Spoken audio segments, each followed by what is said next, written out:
ओम नमः शिवाय। हर हर महादेव। स्वागत है आपका हमारे चैनल पर। आज के इस वीडियो में आप सुनेंगे सोमवार व्रत की कथा।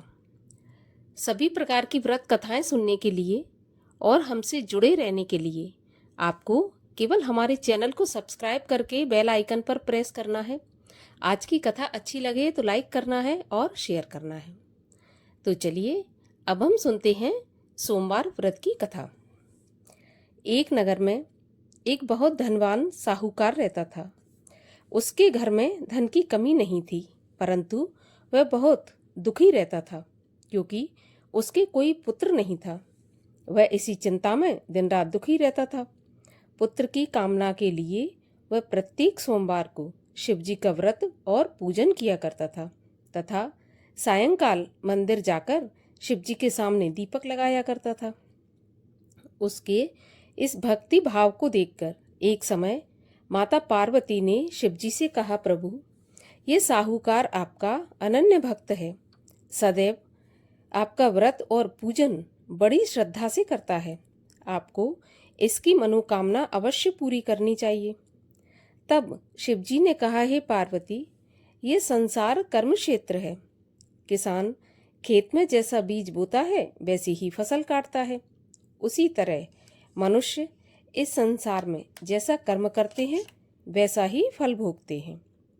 माता पार्वती ने अत्यंत आग्रह से कहा, महाराज, जब यह आपका अनन्य भक्त है और अगर इसको किसी प्रकार का दुख है तो उसे आपको अवश्य दूर करना चाहिए।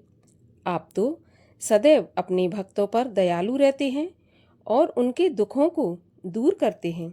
यदि आप ऐसा नहीं करेंगे तो मनुष्य आपका पूजन और व्रत क्यों करेंगे? माता पार्वती का ऐसा आग्रह देख शिवजी कहने लगे, हे पार्वती, इसके कोई पुत्र नहीं है। इसी चिंता में यह अति दुखी रहता है। इसके भाग्य में पुत्र न होने पर भी मैं इसको पुत्र प्राप्ति का वरदान देता हूँ, परंतु वह पुत्र केवल 12 वर्ष तक ही जीवित रहेगा। इसके पश्चात वह मृत्यु को प्राप्त हो जाएगा। इससे अधिक मैं इसके लिए कुछ नहीं कर सकता। माता पार्वती और भगवान शिव का यह वार्तालाप वह साहूकार सुन रहा था। इससे उसको ना तो प्रसन्नता हुई और ना ही दुख हुआ। वह पहले की तरह शिव जी का व्रत और पूजन करता रहा। कुछ समय के पश्चात साहूकार की स्त्री गर्भवती हुई और 10वें महीने उसके गर्भ से अति सुंदर पुत्र उत्पन्न हुआ। साहूकार के घर में बहुत खुशी मनाई गई, परंतु साहूकार तो ये जानता था कि उसकी केवल 12 वर्ष की ही आयु है, इसलिए उसने अधिक प्रसन्नता प्रकट नहीं की और ना ही किसी को यह भेद बताया। जब वह बालक 11 वर्ष का हो गया तो बालक की माता ने उसके पिता से कहा कि अब इसका विवाह कर देना चाहिए। तब साहूकार ने कहा, अभी मैं इसका विवाह नहीं करूंगा, मैं अपने पुत्र को काशी पढ़ने के लिए भेजूंगा।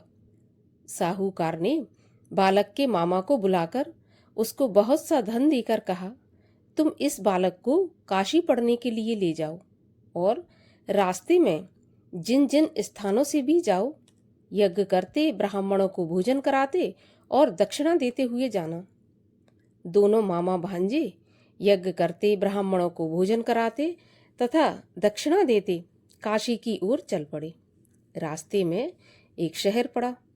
उस शहर में राजा की कन्या का विवाह था, परंतु जो राजकुमार विवाह करने के लिए आया था वह एक आंख से काना था। उसके पिता राजा को इस बात की बड़ी चिंता थी कि कहीं राजकुमार को देखकर राजकुमारी या उसके माता पिता विवाह में किसी प्रकार की अड़चन पैदा न कर दें। जब उसने सेठ के अति सुंदर लड़के को देखा तो मन में विचार किया कि क्यों ना द्वाराचार के समय इस लड़के से दूल्हे का काम चलाया जाए। ऐसा मन में विचार कर उस राजकुमार के पिता ने उस लड़के और उसके मामा से बात की तो वे राजी हो गए। फिर उस साहूकार के लड़के को दूल्हे के कपड़े पहनाकर तथा घोड़ी पर बैठाकर कन्या के द्वार पर ले गए। सभी कार्य प्रसन्नता से पूर्ण हो गए। राजकुमार के पिता ने सोचा कि यदि विवाह भी इसी लड़के से करा लिया जाए तो इसमें बुराई क्या है। ऐसा विचार कर लड़के और उसके मामा से ऐसा कहा, यदि आप फेरों और कन्यादान के काम को भी पूरा करा दें तो आपकी बड़ी कृपा होगी। मैं इसके बदले आपको बहुत सारा धन दूंगा। दोनों ने इसे खुशी खुशी स्वीकार कर लिया। अब विवाह कार्य बहुत अच्छी तरह से संपन्न हो गया। सेठ का पुत्र जिस समय जाने लगा तो उसने राजकुमारी की चुंदरी के पल्ले पर लिख दिया कि तुम्हारा विवाह मेरे साथ हुआ है, परंतु जिस लड़के के साथ तुम विदा की जाओगी वह एक आंख से काना है और मैं काशी पढ़ने जा रहा हूँ। सेठ के लड़के के जाने के बाद राजकुमारी ने जब चुंदरी पर ऐसा लिखा हुआ पाया तो उसने उस काने राजकुमार के साथ जाने से मना कर दिया। उसने अपने माता पिता को सारी बात बता दी और कहा कि यह मेरा पति नहीं है, मेरा विवाह इसके साथ नहीं हुआ और जिसके साथ मेरा विवाह हुआ है वह तो काशी पढ़ने चला गया। राजकुमारी के माता पिता ने अपनी कन्या को विदा नहीं किया और बारात वापस चली गई। उधर सेठ का लड़का और उसका मामा काशी पहुंच गए। वहां जाकर उन्होंने यज्ञ करना और लड़के ने पढ़ना शुरू कर दिया। जब लड़के की आयु 12 वर्ष की हो गई, उस दिन उन्होंने यज्ञ रच रखा था। लड़के ने अपने मामा से कहा, मामा जी, आज मेरी तबीयत कुछ ठीक नहीं है। मामा ने कहा, अंदर जाकर सो जाओ। लड़का अंदर जाकर सो गया और थोड़ी देर में उसके प्राण निकल गए। जब उसके मामा ने आकर देखा कि उसका भांजा मरा पड़ा है तो उसको बड़ा दुख हुआ। उसने सोचा कि अगर मैं अभी रोना पीटना मचा दूंगा तो यज्ञ का कार्य अधूरा रह जाएगा। अतः उसने जल्दी से यज्ञ का कार्य समाप्त करवाकर ब्राह्मणों के जाने के बाद रोना पीटना शुरू कर दिया। संयोगवश उसी समय शिव पार्वती उधर से जा रहे थे। जब उन्होंने जोर जोर से रोने की आवाज सुनी तो पार्वती जी कहने लगी, महाराज, कोई दुखिया रो रहा है, आप इसके कष्ट को दूर कीजिए।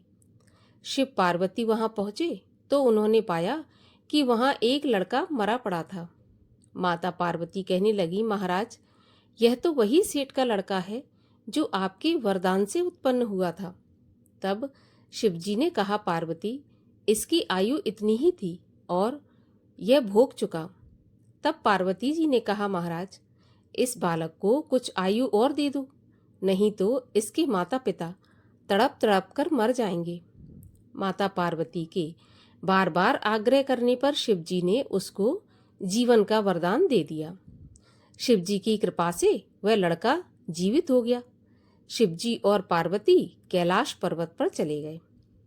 शिक्षा पूरी होने पर वह लड़का और उसका मामा उसी प्रकार यज्ञ करते, ब्राह्मणों को भोजन कराते तथा दक्षिणा देते अपने घर की ओर चल पड़े। रास्ते में उसी शहर में आए जहां उस लड़के का वहां की राजकुमारी से विवाह हुआ था। वहां आकर उन्होंने यज्ञ आरंभ कर दिया। उस लड़के के ससुर वहां के राजा ने उसको पहचान लिया और महल में ले जाकर उसकी बहुत आवभगत की। फिर बहुत से दास दासियों सहित आदरपूर्वक अपनी राजकुमारी और जमाई राजा को विदा कर दिया। जब वे अपने शहर के निकट आए तो मामा ने कहा कि मैं पहले तुम्हारे घर जाकर तुम्हारे माता पिता को खबर करके आता हूँ। जब उस लड़के का मामा घर पहुंचा तो उसने क्या देखा कि लड़के के माता पिता घर की छत पर बैठे थे। उन्होंने यह प्रण करके रखा था कि यदि हमारा पुत्र कुशलता से लौट आया तो हम राजी खुशी नीचे आ जाएंगे, नहीं तो छत से कूदकर अपने प्राण दे देंगे। उस लड़के के मामा ने आकर जब यह समाचार दिया कि आपका पुत्र आ गया, तब उनको विश्वास नहीं हुआ। तब मामा ने शपथ पूर्वक कहा कि आपका पुत्र अपनी पत्नी तथा बहुत सारा धन साथ लेकर आ गया है। तो सेठ को अति प्रसन्नता हुई। सेठ सेठानी आनंद पूर्वक नीचे आए।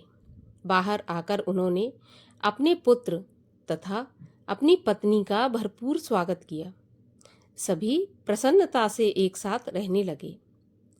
जो कोई सोमवार के व्रत को धारण करता है अथवा इस कथा को पढ़ता या सुनता है, उसके सभी दुख दूर होकर उसकी समस्त मनोकामनाएं पूरी होती हैं तथा इस लोक में नाना प्रकार के सुख भोगकर अंत में सदाशिव के लोक को प्राप्त होता है।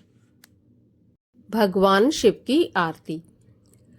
ओम जय शिव ओमकारा, स्वामी हर शिव ओमकारा, ब्रह्मा विष्णु सदा शिव अर्धांगी धारा। ओम हर हर हर महादेव।